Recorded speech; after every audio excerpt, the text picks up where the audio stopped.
Another growing area is Veterans Affairs and working with veterans who have exposure to extreme trauma instances and being able to provide them with some resources and supports and some therapy to help alleviate their symptoms.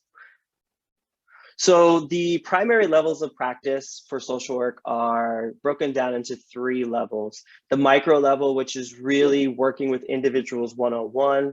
The meso level, which is working with groups, small groups, families, for instance, and being able to help to navigate any potential issues that could be happening within a small group or a small unit. And then macro practice is a much broader practice where professionals are working within communities, working with government, working with states and even the nation as a whole, particularly helping with the development of policy and advocacy for those marginalized populations. So here are the primary problems of focus that we're going to review today, just to give a quick overview of some of the pressing issues that have really surfaced within the 21st century. Not to say that they haven't been around for many decades, because all of these definitely have been, but to some extent within the 21st century, we really have noticed these issues come to a higher level of awareness. And so I wanted to focus on these today in review. And so social justice is really striving for equal rights and opportunities for all people, no matter what their religion, no matter what their race, no matter what their sexual orientation, no matter what ability or disability they might have. So social justice is really striving for equal rights and equal access to quality services, education, and healthcare, no matter what background they come from. And so as it relates to what's happening here in the United States, racism has been around for many years now. Within the 60s and 70s, the civil rights movement was pretty prominent here in the United States. But within the last decade, there's been a resurgence of the need for minority populations to have equal rights and have their voices heard from larger levels. And social work is very much a part of supporting these marginalized populations in order to advance their ability to obtain access to the same resources that those of the majority receive.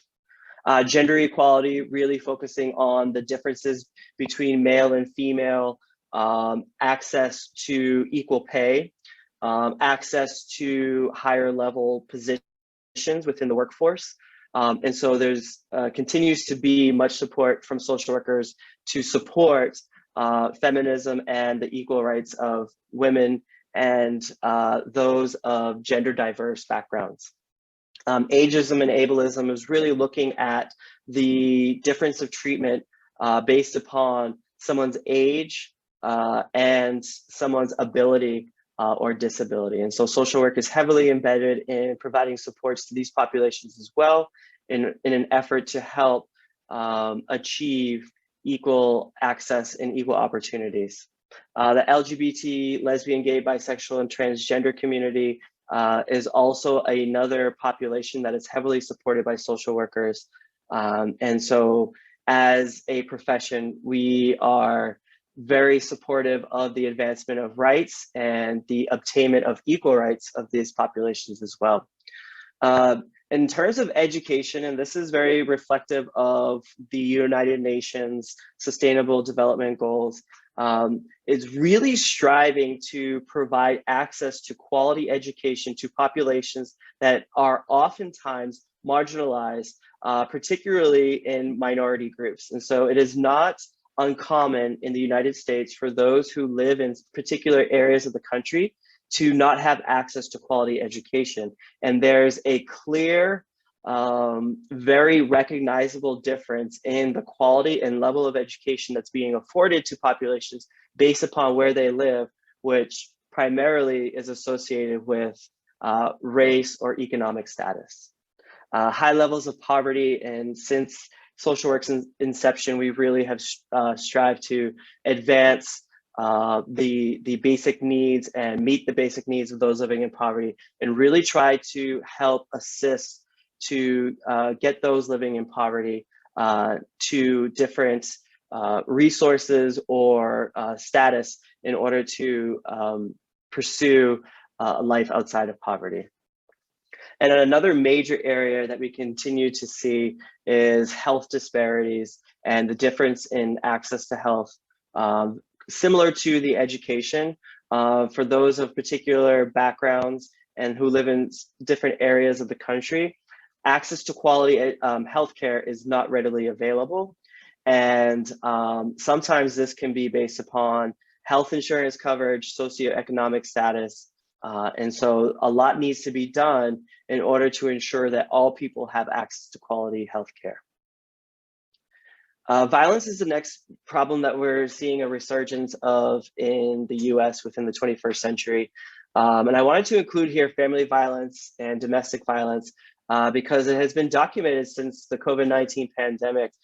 There's been a noticeable increase across the globe, really, of domestic violence cases and violence in the home.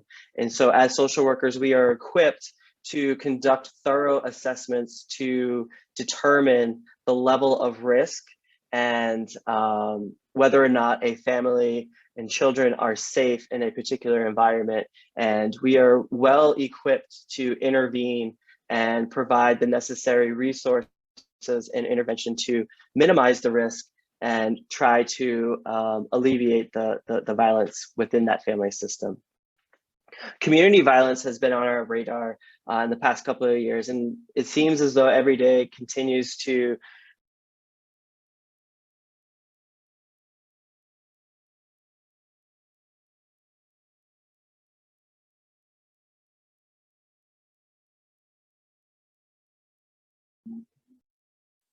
You're muted.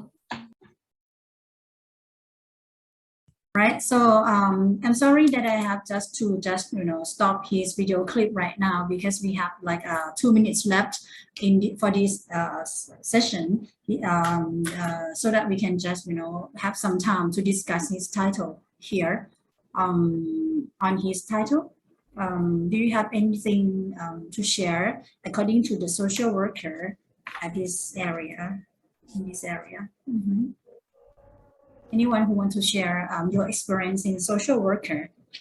He's from United States, so that he, as we have seen on his video clip, right? He's talked about each area like LGBT, domestic violence, or I mean the inequality among social workers over there. Shall we share something? Yes, I would like to share something here. Yeah. Actually, this concept is very much significant in perspective of Western world. Here in abstract, I have seen that brief history, how his brief history is different and why it's essential to explain here. And the specific objective of this paper, I would like to know. And how the brief history contributes in his study, and all these comments he can incorporate in developing his paper. I think that's all from my side. Thank you very much. Okay. Anyone